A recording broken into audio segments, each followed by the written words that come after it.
Happy birthday বন্ধু। Thank you. এ কি বন্ধু, তুমি কাঁদছো কেন? কই না তো, কাচ্ছি না তো।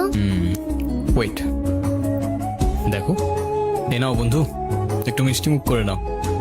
আপনি আবার আসছেন? এই চলো তো। আস্তে, আমার ব্যথা ওর দোষটা কি অনু? লাগছে। তুমি আমার উপরে জেদ করে ওকে কেন কষ্ট দিচ্ছ?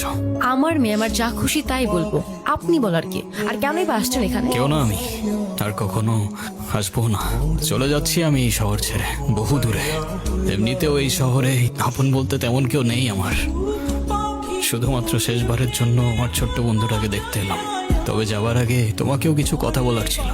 বলো। বাবা মা থাকতেও তাদের ভালোবাসাটা কখনো পাইনি আমি। ছোটবেলা থেকে একা একা থাকতে শিখে গেছি।